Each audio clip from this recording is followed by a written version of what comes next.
बहुत समय पहले की बात है। एक माली जिसका नाम माधव था, जगन्नाथपुरी में रहता था। वह जब भी प्रभु जगन्नाथ की जय ऐसा जयकारा सुनता तो वो बावला होकर जयकारे लगाकर नाचने गाने लगता। क्या काम कर रहा है या उसे क्या काम करना है, किसी की भी सुध नहीं रहती, इसलिए कोई उसे कुछ काम नहीं देता। सब उसे बावला है कह कर के चिढ़ाते, लेकिन वह अपनी धुन में ही मगन रहता, हरदम प्रभु के नाम का जयकारा लगाते रहता।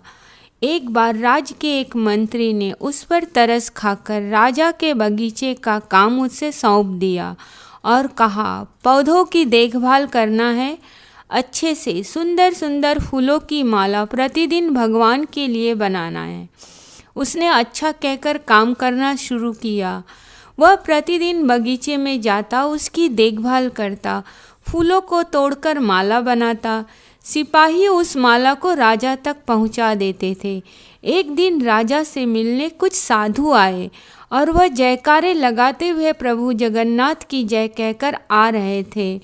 माधव के कानों में जब यह आवाज़ पड़ी तब वह बागीचे में काम कर रहा था। उस जयकारे को सुनकर माधव अपने आप को रोक न सका और बावला होकर के नाचने लगा। तब कुछ सैनिक आए और उसने कहा, तुम्हें बावला बनने की ज़रूरत नहीं, तुम्हें इन फूलों से अच्छी अच्छी मालाएं बना करके शाम को राजा के यहाँ पहुँचानी है। कुछ साधु आए हैं, उनका प्रवचन होगा, यह राजा की आज्ञा है। तब माधव ने अच्छा कहकर फूल तोड़े और घर पर ले गया। उन फूलों से सुंदर सी मालाएं तैयार की। उसे लेकर वह प्रवचन के स्थान पर पहुंच गया। राजा ने मालाएं देखकर खुश हुए। उससे प्रवचन सुनने मंदिर में रुकने को कहा। साधु आए, उनका स्वागत सत्कार कर राजा ने उन्हें लोगों को भक्ति का मार्ग दिखाने के लिए कहा। साधु ने जैसे ही प्रभु नाम की जय बोला, माधव उठकर नाचने लगा, प्रभु के नाम का जयकारा लगाते हुए, जिससे साधु को अपने प्रवचन में असुविधा होने लगी।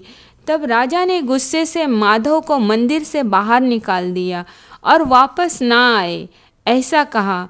माधव जहाँ भी जा रहा था लोग उसका मजाक बना रहे थे। यह देखकर प्रभु जगन्नाथ जी गुस्सा हो गए। इतने में ही तेज तेज आंधियाँ चलने लगी, सब कुछ हवा में बिखरने लगा। तब मंदिर के पुजारी ने कहा, आकाश साफ है, हमसे ज़रूर कुछ गलती हुई है, तभी इतनी तेज हवाएं सब कुछ तहस नहस कर रही हैं। कहीं हमने भक्त माधव को मंदिर से निकाल दिया, इस पर भगवान क्रोधित तो नहीं? तब सबने राजा के साथ मिलकर प्रभु जगन्नाथ के समक्ष क्षमा मांगी और माधव को वापस लाकर उसे उचित सम्मान दिया। तब तेज हवाएं शांत हो गई। माधव ने लोगों को ये बताया, उसे कुछ भी नहीं आता, ना कोई श्लोक ना कोई मंत्र, वह सिर्फ हरदम कुछ भी करता रहे, प्रभु के नाम का स्मरण करता है। यही उसकी पूजा है, यही उसकी भक्ति है। सच में भगवान भक्तों के भाव से ही खुश हो जाते हैं।